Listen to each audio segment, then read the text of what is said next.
The mission of the company is largely still intact, which is that we believe that we're this very valuable communications mechanism and utility that will essentially allow you to connect with the people and the information that's important to you.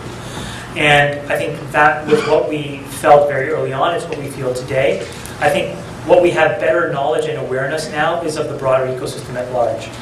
And to put it in very simple terms, what we know now, or what we believe today, and what we can articulate better today, is that we believe there's this social layer that's being built all throughout the internet. And it will transcend just consumer internet websites, but it will include every single website possible. And the value that that will have is essentially the ability for people within the context of whatever site or whatever service you're using to basically have a more efficient and useful experience because of the colleagues that you can use it with, or because of the friends that you use it with, or because of the information you can both publish and consume from the people in that cohort that's relevant to you. And that dynamic needs plumbing, and we believe we're going to build that plumbing. And I'm sure there are other companies who want to do the same. We think that's great as well, but we sort of want to compete vigorously and win to do that, just to basically have and provide the most relevant, ubiquitous social layer on top of the entire web. Up until probably 2 or 3 months ago, we had a very loosely defined product management organization of maybe 5 or 6 people. And even today, we probably have only 1 or 2 QA people. And the reason is because, and this is a site, it's, I think, one of the most complex sort of consumer websites, tens of thousands of servers, millions and millions of lines of code. We're handling millions and millions of concurrent people, tens of millions of actives, hundreds of millions of registered users. And so how is that possible? Well, it's possible because we defer the onus of the traditional software development cycle away from the people that have traditionally done it. So for example, the quality assurance process is not one where code is written by an engineer and then handed off to some other person who sits across the hall and then they test. The engineer who builds it has to test. And the reward for that is that you push every day. So we have pushers that push code every night, every single day of the week, even today. And that discipline is instilled because we believe that what wins the day and what will win the race is innovation. But in order to do it correctly, in order to put the product in the hands of the people that really understand it the best, we want to abstract away sort of layers that get in the way.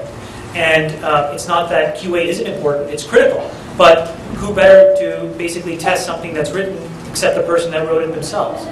And so it forces this tremendous discipline in our organization where the traditional sort of structured organization of software development doesn't necessarily exist. And so we have 150, 170 plus engineers. They write, they test, and then basically that night they can push. And that cycle is incredibly validating and rewarding for our engineering staff because they see the impacts that they're making on a massive user base every single day. And so the quality of the code is quite good. And so when you think of the combination of the size of the site and the amount of technical complexity we have, the sort of bugs that actually get seen by the consumer are slim, very, very slim, and they're really minor. Now, that said, site's probably going down right now, but, so I'm knocking on wood as I say that. But so that's different, right? And with respect to sort of how we build products, there's a lot of intuition, which is where do we think the market should evolve to? Because at the end of the day, we're inventing stuff that doesn't exist, and the hard thing is how do you explain something? It's like you can do these sort of qualitative or quantitative studies where you'll ask someone about, a block of metal that has a screen that you can touch that does all these amazing things, and people say, what are you talking about 3 years ago? And then you show them an iPhone, and all of a sudden people buy the iPhone. So what do? Do you not build the iPhone? Well, no, you innovate the market, and you hope you can, create something that can attract the market to you in some degree, but also you can sell it to people because it's got demonstrable value.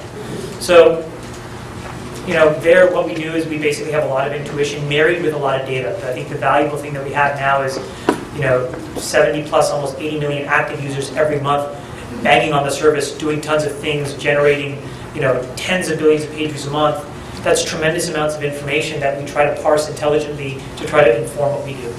And to that degree, you know, there's immense amounts of infrastructure that we built over the last year to basically get every single small modicum of data available. And a lot of people at the company, at a minimum, understand SQL so that they can go in and they can grab information. I mean, literally, people who have had no software development experience whatsoever, who are literally arts grads, we give them an SQL book, they come back over the Christmas holidays and they're pulling data and, you know, they're making more informed decisions. So that's sort of how we're different. And thus far, it's been working pretty well. What we have is basically a loose federation. So what that means is essentially that, you know, we have a management tier, which is basically our CTO and 3 engineering directors, and then we have large groups who are loosely organized against initiatives.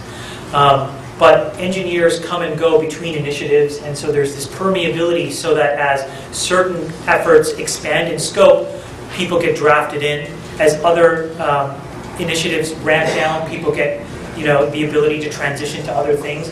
And we keep it that way and that dynamic because it allows us to do exactly what you just talked about, which is, you know, we iterate, we test, we find something that's really working, we think it's groundbreaking, then all of a sudden we can ramp people onto it very quickly. And because they've had exposure to platform or they've had exposure to some of the site infrastructure, they ramp up really easily and they can affect a really amazing thing in a really short period of time.